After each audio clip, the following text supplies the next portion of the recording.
Miss Dina. Ara, ikaw naman. How does it feel to be part of Love Is Never Gone? I never expected na magiging part ako ng show kasi ako yung pinaka-late na pumasok sa Last edition. na pumasok na dito sa cast. And hindi naman po ako nagdalawang isip na tanggapin yung ano. Kasi like what Miss D told earlier na nung pinanood niya si Joshua na magaling si Joshua, sabi ko napanood ko na rin siya. Sabi ko magaling tong batang to. So nung in-offer na magiging mom ako ni Joshua, okay. So parang hindi ako nagdalawang isip. I don't think na may hirapan ako maging katrabaho siya. Which is, hindi talaga. Hindi ako nagkamali sa pagtanggap. And I've worked with Miss T long time ago. Sobrang tagal na. And happy ako naka-work ko siya. And of course, si Kuya Mike with Provinciano. Pero hindi kami magka-eksena doon sa Provinciano. And this is my actually comeback after 4 years sa serye. So, sa Dreamscape. And thankful ako sa Dreamscape for getting me here dito sa Rita Crisanto role. And si Jameson, I've worked with him before. And si Jane din also, in Araw-Gabi before, tagal na rin. And iba na, long time din, tagal na yun. So marami ka nang naka-work in this Araw-Gabi din, cast. Araw-Gabi din. Wow. And first time with JM and Fiang, nag-enjoy ako katrabaho sila. And noong una, feeling ko suplada si Fiang. Sabi ko, hindi ko pinap. Hindi, nahiya lang pala siya. Nahiya lang pala siya, pero totoo yung sinabi ni Miss D, na ano siya, parang bata pa, pero pag nag-deliver nga ng pag nasa eksena na, she can deliver talaga. Wow.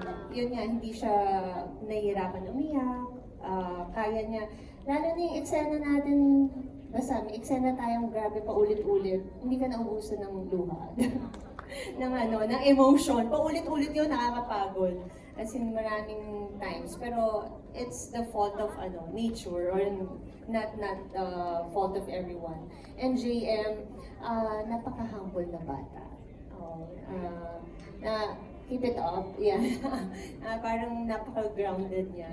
And of course, Epi, ngayon lang kami nagkatrabaho ng mas matagal.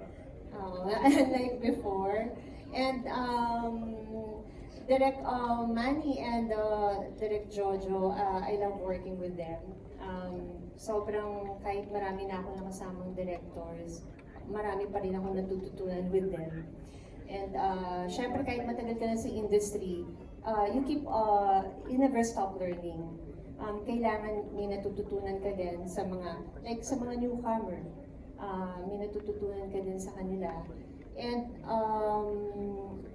si Joshua, wala akong masabi, napaka-humble, grounded. Huwag kang magbabago Hindi, dadaguhan kita. Ayun na. And yan, si Ivana, happy set lahat. Actually, lagi kami busog. Kasi mahilig magpakain si Ivana, mahilig magpakain si Joshua, pati yung mga directors namin.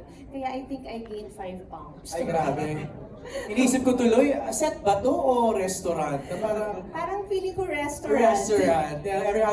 Sabi nga nila, pag maraming food, mas masaya lahat. Diba? Yes, pag happy tummy, happy set. Yon! Thank you, Ara. Maraming salamat. Thank you again, Dreamscape. And thank you guys. Love you guys. Epi, ikaw naman. How was it?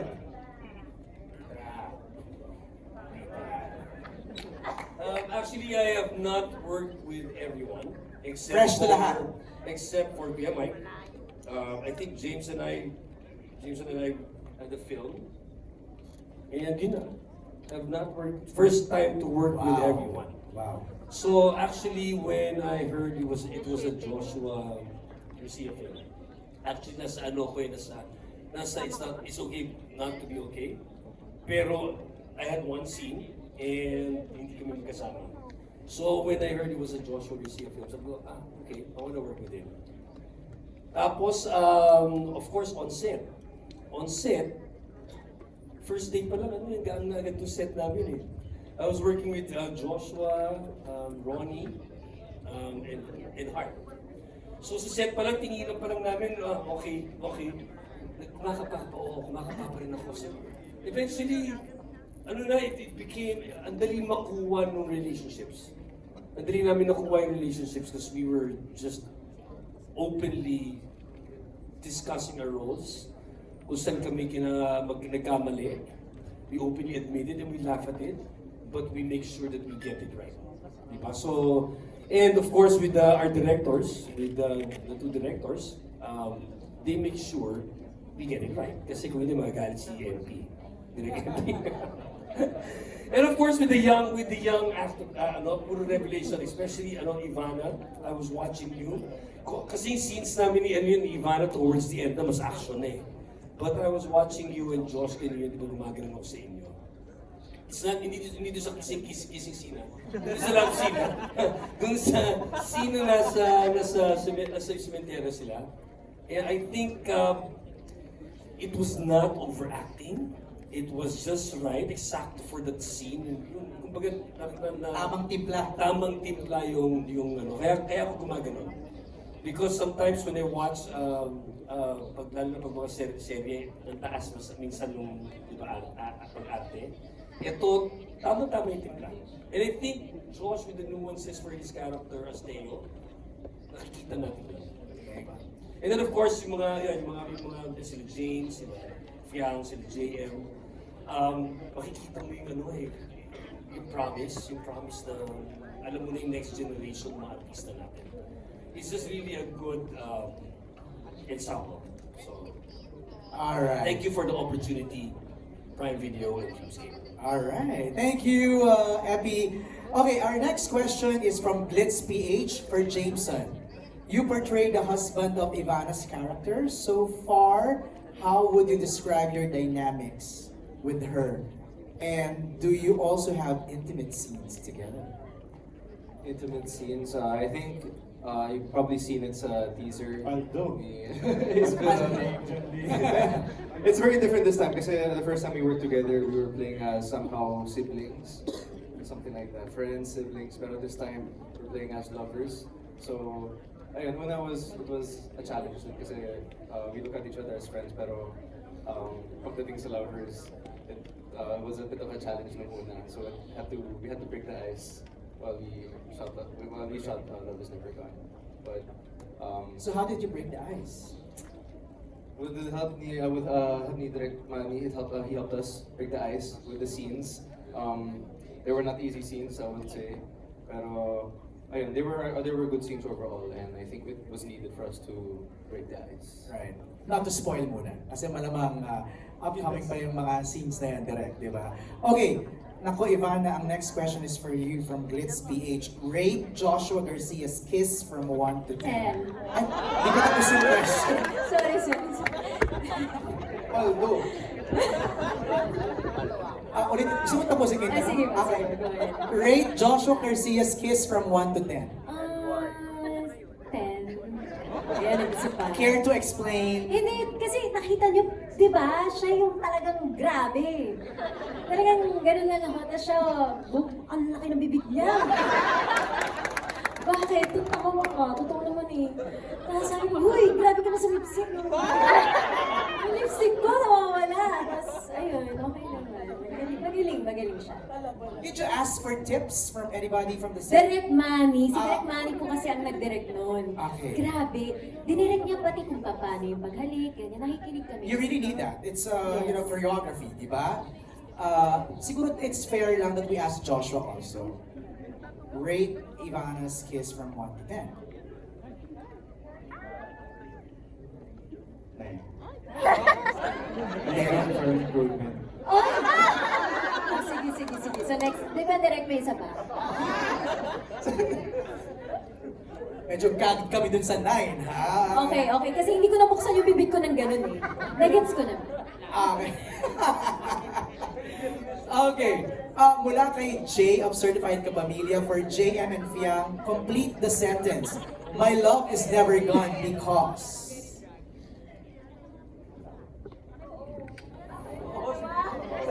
JM and Fiang, complete the sentence. My love is My never love gone is because... never gone because of you.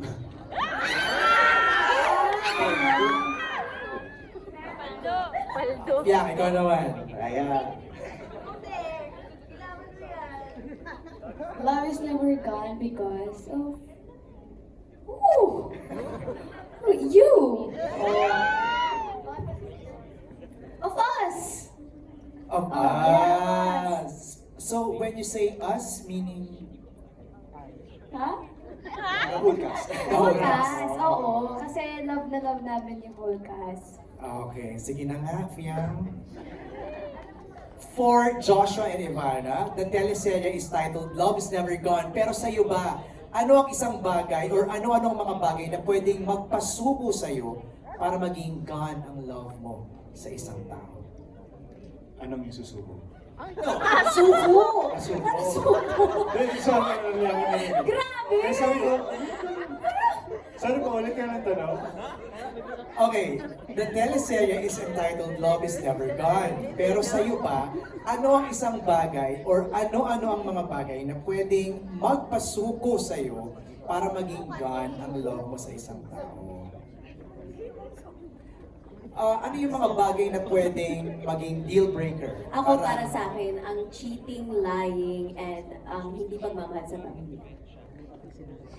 Okay.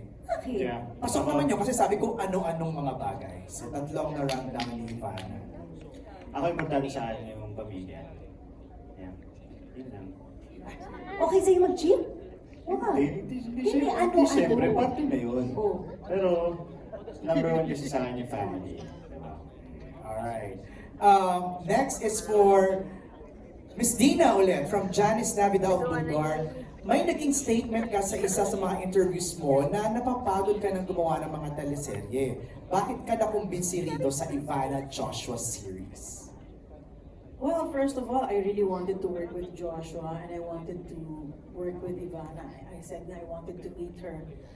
But maganda kasi yung storya eh. Tsaka maganda yung character ni Katarina. Like I said, she's a multifaceted character.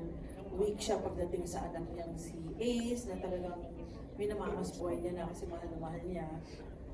Doting mother naman siya kay Fiang. Tapang-tapangan siya kunyari kay Divino, but deep inside niini siya. Pero ganun pa rin yung parang statement ni Katarina is, check, public property ka. It's not my business to run after public property. I know myself. Parang ganun. Minsan kasi nakakapagod minsan kapag teleserye, pag paulit-ulit yung story. Like sabi ko nga, kadalasan sa mga TV series natin na napapanood, palagay yung issue, nawalan ng anak, na-inlove sila, yung pala magkapatid sila. But it's always may issue nawalan ng anak, nagkapalit yung anak, nawawala yung nanay. Parang napaka-common, parang wala namang ibang kwento. But with this kasi, Love is Never Gone, I love it, di ba? Sinabi ko nga doon sa In the Making, this is more Hollywood than Filipino. Kasi there's a lot of action in it. And it's so timely kasi here we deal on the issues of human trafficking, merong smuggling, merong parang medyo diskaya yata ang role ko eh. Daw sabi ni Direk Manny, Hindi, parang kasi alahera siya. And then, basta parang smuggling ang ginagawa niya. But it's so timely yung mga issues dito. So sabi ko, itong dapat napapanood.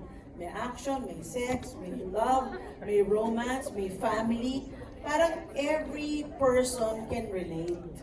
Hindi kayong, hindi naman nawawala yung anak ko, hindi ako makarelate. Ito makaka-relate ka. Lahat ng character, merong isang taong makakapulot ng hugot doon na, ako yan. tama. Ako yan.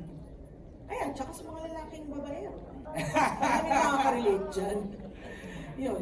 Alright, thank you, Miss D. Next question is for Joshua. Same pa rin, mula kay Janice. Gaano mo nakakilala ngayon si Ivana Alawi after niyo mag-shoot sa Morocco? Sobrang ano? Sobrang kilala na. Spill the beans.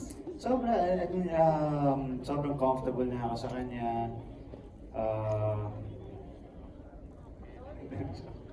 Sobrang comfortable na rin. Ang bilis na namin makagawa ng mga scenes together.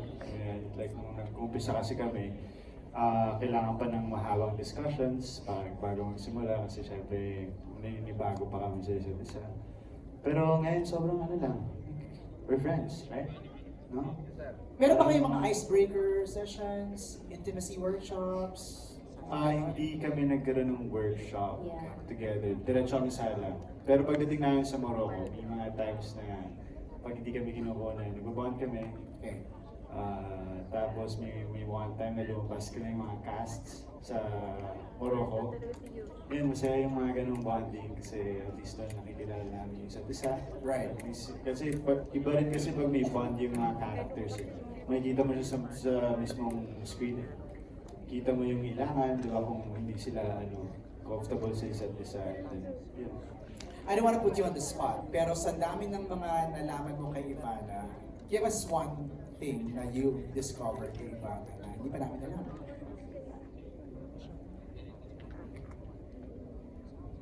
And same with Ivana, to Joshua. Grabe. Hinirapan agad. Okay. Josh. Ganyan siya. Pero ano yan, mahal namin yan. Kahit ganyan na. Nagbigay ka na. Kasi parang... Interesting characteristic na discover mo sa kanya. Actually ako, kay Joshua, ang nakita ko. He's more than just an actor. Kasi alam naman natin, mahusay na actor si Joshua. But behind that, behind his yung pagpo-portray niya ng mga character, napakabait niyang tao. Very, very generous siya. And very matulungin. And he's fair with everyone. Everyone talaga. He treats everyone with respect, which is very nice. I have a question. Paano mo natatagalan pag tumititig sa'yo si Joshua? Hindi nga ako tumitingin. Iniisip ko kasi kung ano ba hindi pa alam ng tao kay Ivana. Or maybe something we know Kasi- na nalaman mo. Alam naman natin kung gaano kabait si Ivana. Dami yung tinutulungan ko tayo. So generous ang tao.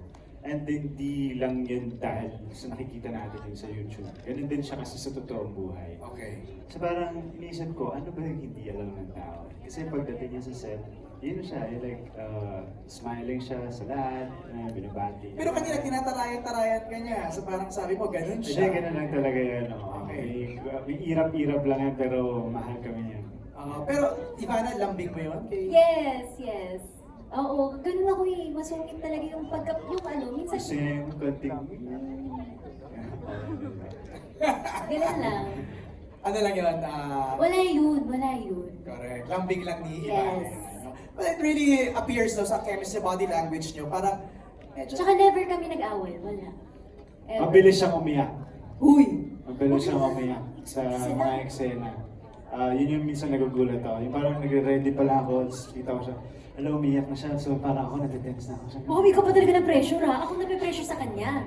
Grabe, yung mata pa lang niya, yung gumagano na yung mata niya. Parang wow. Kasi mabilis siyang umiyak. And then parang natutuwa ako kasi every time na gumagawa kami ng scene, parang nasa same page lang kami palagi. Parang parehas kami nang nakikita sa eksena. So, yeah. Galing. Thank you so much for sharing that.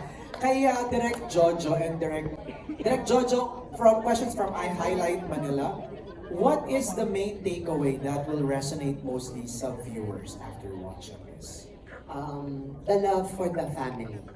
Kung saan ka man pumunta, babalik ka sa pamilya. It's really that, no? Yan talaga yung core ng Yes, mga kwento with natin. all the struggles, heartaches, pain, may pamilya na uuwian. Okay. Direct Manny, what makes this series stand out? Same question from Highlight Manila. Aside from the visuals, it's really the narrative. No. May mga serye kasi na magandang tignan, maganda ang disenyo ng ilaw, ng tunog, pero may ano sa kwento. Dito kasi sa Love is Never Gone, the art creative team really worked hard to give us a story that is relatable, that is real, characters that are truthful, characters that we can easily identify with. Yun naman kasi yun yung kwento talaga kahit paano mo bigyan ng iba't ibang palabok, yung disenyo, ng iba't ibang elemento ng pelikula, kapag hindi ka nadadala sa kwento, wala yun, hollow. And isang taon binuo ng mga manunulat bago namin isubmit yung first draft sa management. Para sana makapagbigay kami ng something that is new, but and also na makaka-identify yung mga manunod natin. Something new, something relatable, and something powerful. No? Parang feeling ko ando dun, yun ang perfect description sa Love is Never Gone. True. Thank you very much, Direk Manny. Also, props to our creative team. Siyempre, maraming salamat. Congratulations. On that note, palakpakan natin the cast of Love is Never Gone. On behalf of everybody, Joshua, Ivana, please invite everyone to catch your Prime Original Series. Go ahead. Una, gusto kong pasalamat sa lahat sa pagbigay niyo ng oras sa amin ngayon. And hopefully sana matulungan niyo kami to promote Love is Never Gone. Kasi papalabas na to sa Prime Video. Prime Video. Tama. Ba't ka ba natitense? Katabi ko lang si Ivana Ngayong May 8 na yan. That's right. May 8 na yan. So sana po tulungan niyo kami na ipakalab yung balita. Ayun po, maraming salamat po. Yes, maraming salamat sa lahat ng pupunta ngayon at sa panonood. Thank you, and please let us watch and support and love our new series. Magugustuhan niyo talaga kasi yung episode 1, wala pa yan. Sobrang ganda ng mga susunod pa. Kaya abangan ang Love is Never Gone on Prime on May 8. Thank you very much. Palakpakan natin the cast